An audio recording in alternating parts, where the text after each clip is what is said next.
সুপ্রিয় শিক্ষার্থীরা, তোমরা সবাই কেমন আছো? আশা করি সবাই অনেক অনেক ভালো আছো। নতুন শিক্ষাক্রম বাতিলের দাবিতে অভিভাবকদের আন্দোলন শুরু হচ্ছে।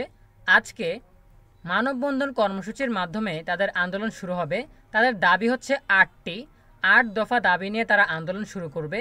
সো তাদের 8টি দফা কি কি এবং কিভাবে তারা কর্মসূচি পালন করবে, কি কি কর্মসূচির মাধ্যমে তারা আন্দোলন জানাবে, সে বিষয়ে বিস্তারিত জানা যাবে আমাদের আজকের ভিডিও থেকে। সো ভিডিওটি শেষ পর্যন্ত দেখতে থাকো নতুন শিক্ষাক্রম বাতিলের আন্দোলনের সকল আপডেট পাওয়ার জন্য। সো শুরু করার আগে সবার কাছে ছোট্ট একটা রিকোয়েস্ট করছি, যারা এখনও আমাদের চ্যানেলটিকে সাবস্ক্রাইব করনি তারা এখনই সাবস্ক্রাইব করে রাখো, তাহলে ভবিষ্যতে তোমাদের জন্য প্রয়োজনীয় সকল শিক্ষণীয় আপডেট, সকল পরামর্শ সবার আগে পেয়ে যাবে। সো আমরা এখন আর দেরি না করে সরাসরি মূল টপিকে চলে যাচ্ছি আন্দোলনের সর্বশেষ আপডেট জানার জন্য। শিক্ষা কারিকুলাম বাতিল সহ 8 দাবি অভিভাবক ফোরামের। সো আমরা বিস্তারিত জানার জন্য একটু নিচে স্ক্রল করছি।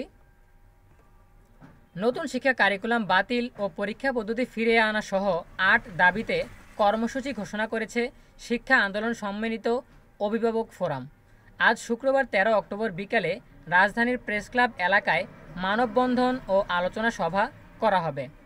ফোরামের এক বিজ্ঞপ্তিতে জানানো হয়েছে, শুক্রবার রাজধানীর জাতীয় প্রেস ক্লাব সংলগ্ন এলাকায় বেলা 3টায় নতুন শিক্ষা কারিকুলাম বাতিল এবং পরীক্ষা পদ্ধতি ফিরিয়ে আনার দাবিতে মানববন্ধন ও আলোচনা সভার আয়োজন করা হয়েছে।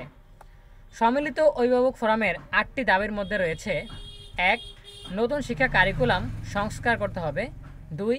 পরীক্ষা পদ্ধতি ফিরিয়ে আনতে হবে। 3. মেধা যাচাই করতে হবে নম্বরের ভিত্তিতে। 4.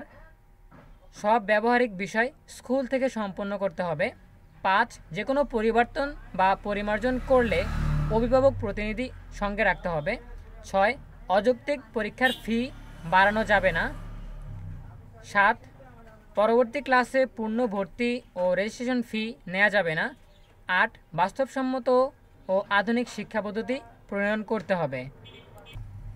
এই 8টি দফাকে সামনে রেখে শিক্ষার্থীদের আন্দোলন শুরু হচ্ছে নতুন শিক্ষাক্রমের বিরুদ্ধে। সো দেখা যাক কি হয়, শিক্ষার্থীদের আন্দোলন কতদূর পর্যন্ত গড়ায়, কিভাবে এটা ম্যানেজ হয়।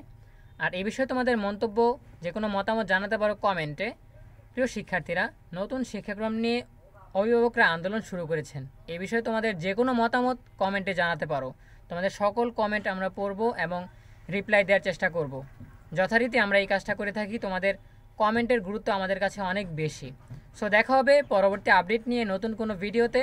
সেই পর্যন্ত সবাই ভালো থাকো, সুস্থ থাকো, নিরাপদে থাকো। সকলের জন্য রইল অনেক অনেক শুভকামনা। ধন্যবাদ সবাইকে।